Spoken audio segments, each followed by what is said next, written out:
মাথার টুপি পরে গেল সিকিউরিটির, উনি তুলে দিলেন।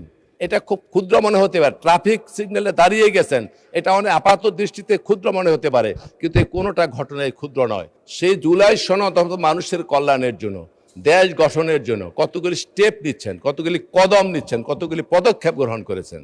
এই পদক্ষেপগুলি কি আপনারা জানেন? সেইগুলি কি? ফ্যামিলি কার্ড, কৃষক কার্ড, খেলোয়াড়দের প্রণোদনা দেওয়া, চাকরির বয়সসীমা 32 বছর করা, তারপরে আপনার খাল খনন কর্মসূচি, বৃক্ষরোপণ কর্মসূচি, এবং সবচেয়ে বড় কথা শালীনতা ভদ্রতা বজায় রেখে রাজনীতির ইতিহাসে একটা গুণগত পরিবর্তন আনার জন্য প্রধানমন্ত্রী হওয়ার আগে নিশ্চিত হয়েছেন যে সংখ্যাগরিষ্ঠতার বদৌলতে উনি প্রধানমন্ত্রী হবেন। তারপরও বিপরীতমুখী রাজনৈতিক দলের সাথে উনি দেখা করেছেন বাড়ি থেকে। এটা সৌজন্যতাবোধ, এটা কার্টেসি। এবং আর একটি কথা ক্ষুদ্র মনে হতে পারে, যেমন একজন মাথার টুপি পরে গেল সিকিউরিটির, উনি তুলে দিলেন। এটা খুব ক্ষুদ্র মনে হতে পারে, ট্রাফিক সিগন্যালে দাঁড়িয়ে গেছেন, এটা অনেক আপাত দৃষ্টিতে ক্ষুদ্র মনে হতে পারে, কিন্তু এই কোনোটা ঘটনায় ক্ষুদ্র নয়। এগুলি কেবলমাত্র লৌকিকতা নয়, কেবলমাত্র লোক দেখানো নয়, এইগুলি মানুষের মনোজগতের পরিবর্তন করে, মনোজাগতিক পরিবর্তন করে মানুষ যাতে চলমান যে সমস্ত ধারা, যে সমস্ত সংস্কার রয়েছে, সেইগুলির পরিবর্তনে যাতে মানুষের হৃদয়ে নিশ্চিত ভালোবাসার মাধ্যমে পরিবর্তন হয়, তারই একটা অনুকরণ। আমি এই প্রসঙ্গে আরেকটি কথা বলতে চাই মানুষ স্পিকার, সেটি হচ্ছে মাও সেতুংয়ের কথা আপনারা শুনেছেন। 1934 সনে মাও সেতুং একটা লং মার্চ করেছিলেন সে চীনে, এবং সেটা 1 বছর লেগেছিল শেষ করতে। 10,000 মাইলের মতো তারা লং মার্চ করেছিল 1 বছরের পর্যায়ক্রমে। এই মাও সেতুং লং মার্চ শুরু করার পূর্বে একটি বক্তব্য দিয়েছিলেন। সেই বক্তব্যের মধ্যে একটা লাইন লিখেছিলেন, উনি বলেছিলেন 1000 মাইলের লং মার্চ তো শুরু হয় কেবলমাত্র একটি কদম ফেলে, অর্থাৎ একটা স্টেপ, একটা পদক্ষেপ গ্রহণ করে কিলো 1000 মাইলের লং মার্চ শুরু হয়। ঠিক প্রত্যেকটি বড় কাজের প্রত্যেকটা পদক্ষেপ আছে, এই পদক্ষেপগুলি প্রধানমন্ত্রী বারবার নিয়ে যাচ্ছেন, যেটিকে অবলম্বন করে আমরা বহুদূর পর্যন্ত যেতে পারবো। অতএব এইটাকে ছোট করে দেখার, তাচ্ছিল্য করে দেখার কোনো কারণ নেই। আর একটি কথা বলি, অনেকে আন্দোলনে যোগদান করেছেন, কখন করেছেন, কোন সময় করেছেন, কোন অবস্থায় করেছেন, কোত্থেকে করেছেন আমরা জানি। কিসের নিচ থেকে আসছেন সেটাও বলতে চাই না, সবাই জানে। কখন এসেছেন সেটাও জানি না। এই প্রসঙ্গে আমি শুধু ছোট্ট একটি গল্প বলি, আপনাদের বোঝাতে চেষ্টা করব। মাননীয় স্পিকার, এক শিক্ষক ছাত্রকে বলছে এদিকে আয়তো, বলে জি স্যার। বলে ওই বাড়ি থেকে একটা দাও নিয়ে আন। বলে কেন? বলে আমি ডাব খাবো।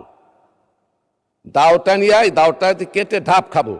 তখন বলে স্যার, এখন যদি ডাব কাটার জন্য ওই বাড়ি থেকে দাও নিয়ে আপনার দিকে আসি, মানুষ মনে করবে শিক্ষকের দিকে দাবিত হচ্ছে, দাও নিয়ে বেয়াদব করবে, সে বুঝতে পারবে না এই দাও আমি কেমনে আনি। তখন বলতেছে ঠিক আছে তুই আমি আনি। দাওটা শিক্ষক গিয়ে নিয়ে আসলো।